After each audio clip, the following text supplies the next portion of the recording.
am Sarita Devkar, serving as an assistant professor in KVN Naik College, Nasik. Today, I would like to speak on the topic orientation and reactivity in E2 elimination reaction. In the previous lecture, we have studied regarding E2 mechanism. Let us just revise it.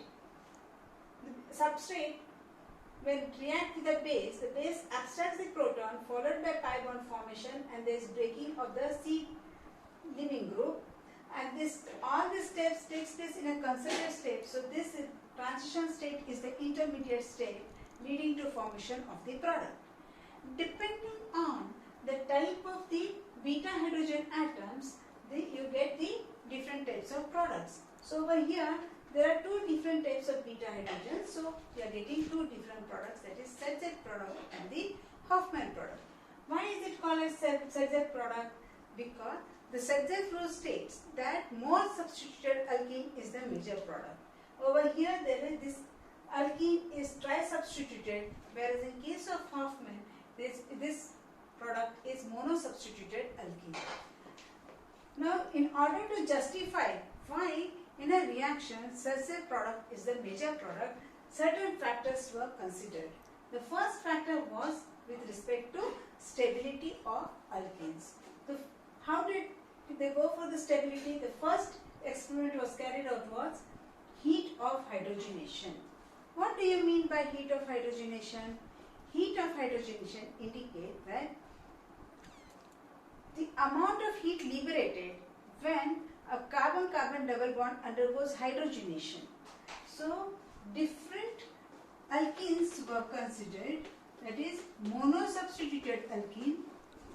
The second alkene considered was a di-substituted alkene, and the third alkene which was taken was tri-substituted alkene.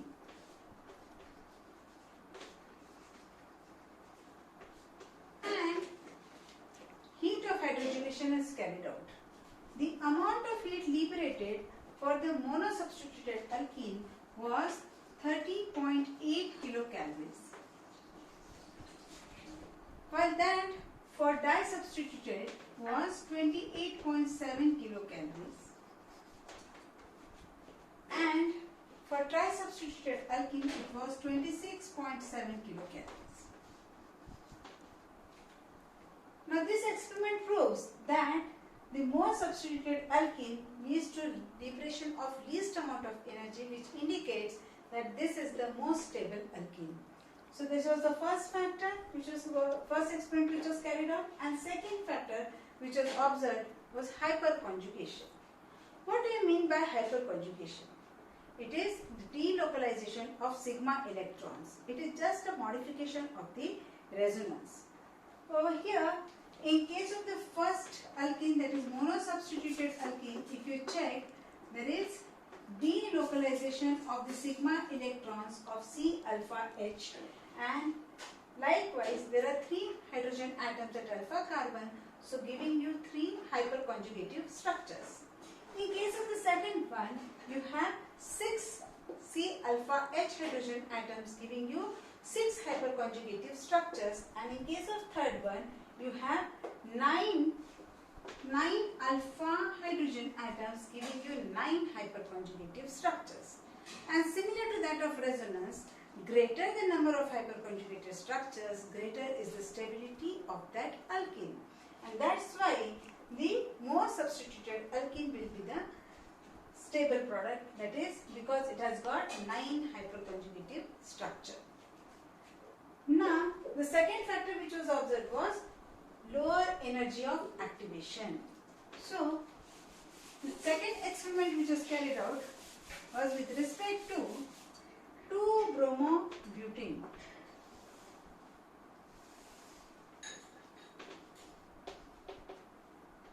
We will go for the energy profile diagram, that is potential energy versus reaction coordinate.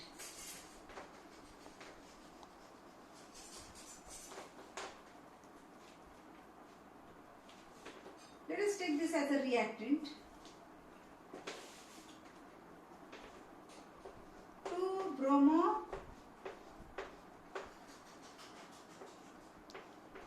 butane. So over here you have two different types of beta hydrogen atoms, that is CH2H, and here you have this H. So there is possibility of getting one butene and another possibility is getting two butenes. Now in this case we already know that in case of transition state there is already formation of pi bond formation, and we know that carbon-carbon double bond, greater the substitution, greater is the stability of that alkene. So obviously in case of this 2-bromobutene, the amount of energy required for 2-bromobutene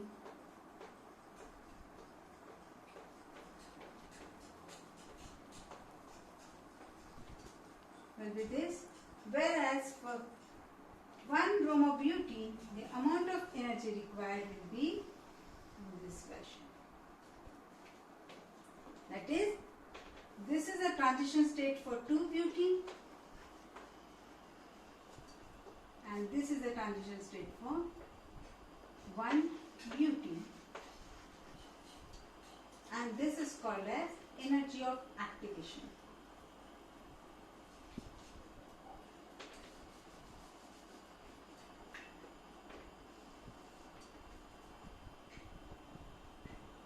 Whereas this is the energy of activation for 1-butene. So amount of energy required for 2-butene is less as more substituted alkene will be formed over here. So here this gives you the product formation. So from the energy profile diagram we can say that the rate of reaction for 2-butene is faster as compared to that for 1-butene, and therefore 2-butene will be the major product, that is the Z product. Now in case of Hofmann elimination, always all the reaction doesn't show the Z product as the major product. Some reaction shows Hofmann product as the major product.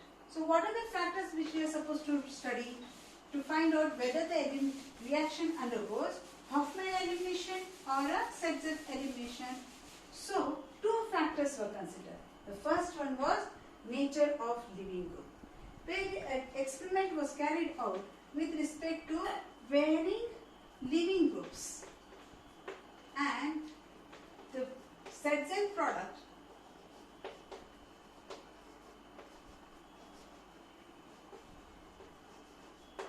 and Hofmann products were observed.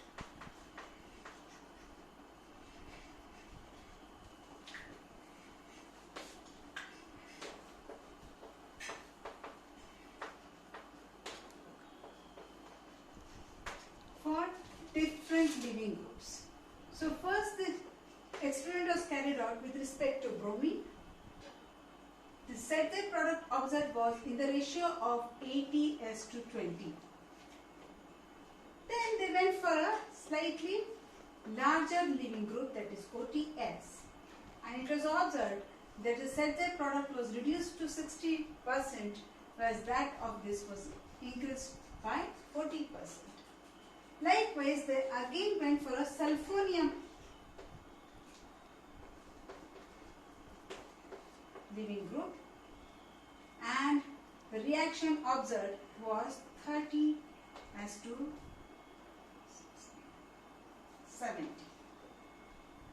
Whereas that for quaternary ammonium living group, the result observed for Z product was 5, that for Hofmann was 95. Now this particular variation in the product of Z and Hofmann product clearly indicates that if the nature of living group, the bulkier the living group, will lead to formation of Hofmann product. So the nature of living group here, in case of this living group, the bulkier the living group, then Z product is the minimum product, whereas Hofmann product is the major product. Regarding second factor which was considered was nature of the base. So similar carried out by varying the base starter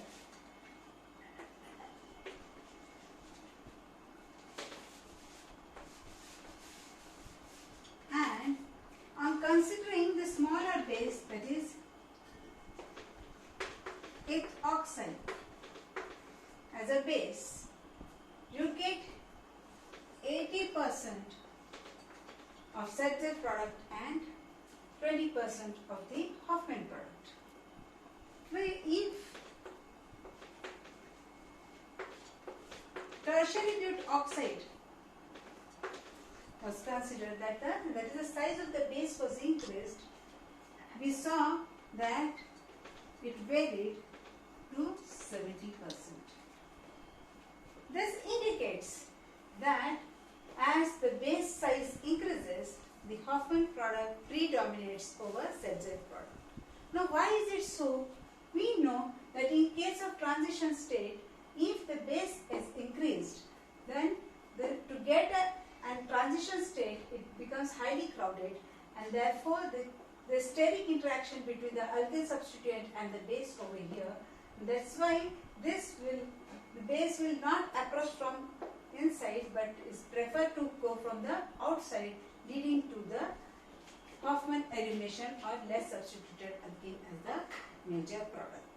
So from this, we can say that Sedgwick reaction or Sedgwick elimination reaction is governed by stability of alkene, that is, in short we can say it is thermodynamically controlled, whereas Hofmann elimination reactions, they are governed by energy of the transition state, which we have already seen in the energy profile diagram, which is kinetically controlled. With this, we end up with orientation and reactivity in E2 elimination reaction. Thank you.